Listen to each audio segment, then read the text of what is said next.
Hello everyone, welcome to our conversation today. We're so excited to have you with us as we dive into a fun and flavorful topic. I'm Maya, and I can't wait to share some culinary stories with you all. Let's get cooking. So the other day, I was preparing one of my all-time favorite dishes, a Mediterranean chicken with roasted vegetables, which really relies on the earthy, aromatic flavor of dried oregano. I was making it for a community beach picnic, a big event we have every summer here in Florida. But as I was about to start, I realized I was out of dried oregano. Dried oregano is one of those herbs that brings a warm, slightly bitter, and robust flavor to dishes, especially in Mediterranean cuisine. It's a staple in my kitchen, perfect for everything from marinades and salad dressings to sauces and grilled meats. Down here in Florida, where the sun and sea inspire so much of what we cook, dried oregano is incredibly popular. It's like the backbone of so many dishes that bring people together, especially in the summer. Faced with the oregano shortage, I had to think on my feet. Instead of just swapping it out for another herb, I decided to get creative. I took some fresh oregano from my garden, which has a more intense flavor, and combined it with a bit of lemon zest and garlic. Then I dried this mixture in the oven at a low temperature to create a homemade version of dried oregano. It was a bit of a risk, but the result was amazing. The dish turned out even more vibrant and flavorful, with a citrusy twist that everyone loved at the picnic. Wow, Maya, that sounds like such a clever solution. I love how you made the best out of a tough situation and even improved the dish. I am curious, though, how did the fresh oregano compare to the dried in terms of intensity and overall flavor? Great question, Sarah. Fresh oregano is definitely more potent than dried, so I had to adjust the amount I used. The flavor was sharper, but the drying process mellowed it a bit, and the added lemon zest brought out a refreshing brightness that complemented the chicken perfectly. Maya, I adore your creativity. I often use dried oregano in my pasta sauces, but I'm wondering, did you notice any significant difference in the texture of the homemade dried oregano compared to store-bought? Thanks, Jennifer. The texture was slightly coarser than store-bought oregano, but it added a nice rustic feel to the dish. The key was to crumble it finely before adding it to the recipe. Maya, your idea of adding lemon zest sounds fantastic. I use dried oregano a lot in my hand-inspired roasted veggie dishes. Did you find that your homemade blend worked well with the roasted vegetables too? Absolutely, Emily. The homemade blend added a fresh, zesty layer to the veggies, which really made them pop alongside the chicken. The garlic in the mix also enhanced the natural sweetness of the roasted vegetables. That's so inspiring, Maya. I can't wait to try something similar. How do you think this blend would work in a hearty New York-style pizza sauce? I think it would be wonderful, Chloe. The citrus notes might give the sauce a unique edge, adding brightness without overpowering the tomato base. Definitely worth experimenting with.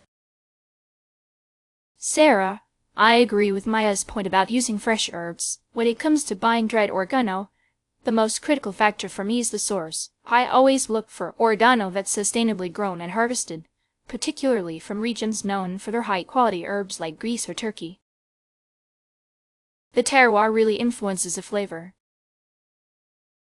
I completely agree, Jennifer. Another key factor I consider is the purity of the oregano. I like to make sure it's 100% oregano without any fillers or additives. Sometimes the cheaper brands mix in other herbs or even artificial flavors, which can really detract from the natural taste.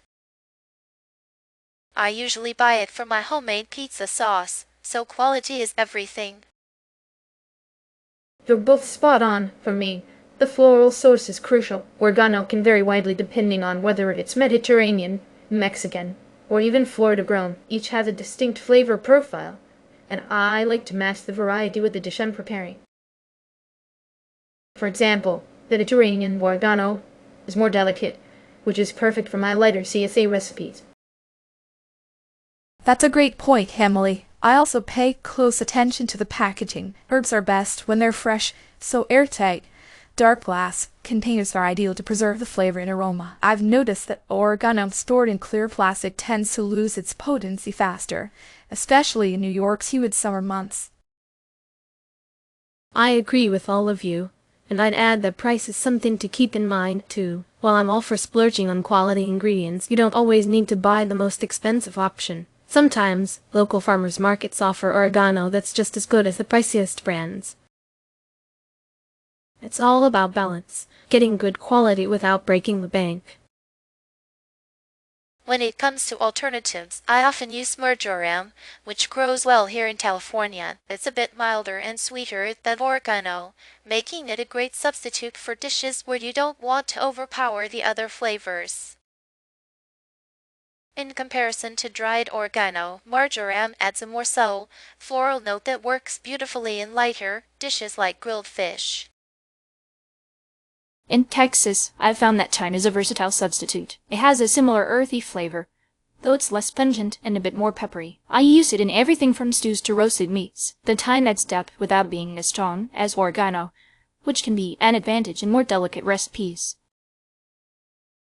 I often substitute sage for oregano in my dishes. Sage is slightly more intense and has a warm, woody flavor that complements root vegetables in roasted dishes. It's quite popular in Washington, especially in autumn dishes. Compared to oregano, sage offers a more robust flavor, which can be a nice change of pace. For New York-style dishes, I like using basil as an alternative. It's sweeter and more fragrant than oregano, which makes it perfect for tomato-based sauces and pizza. While basil doesn't have the same earthy depth as oregano, it brings a fresh, bright flavor that's really popular in New York's Italian cuisine. Down here in Florida, I often use cilantro as a substitute, especially in dishes that benefit from a bright, citrusy flavor. Cilantro is much fresher and more vibrant than oregano, so it gives a different twist to the dish. It's not a direct replacement, but it's fantastic for adding a tropical flair to the meal. This has been such a great conversation. We've covered everything from sourcing and selecting the best dried oregano to creative alternatives when you're in a pinch. Jennifer talked about the importance of the herb's source. Sarah highlighted the need for purity. Emily discussed the floral variety. Chloe emphasized the importance of packaging, and I touched on balancing quality with price. Thank you all for sharing your insights and ideas. It's been truly inspiring.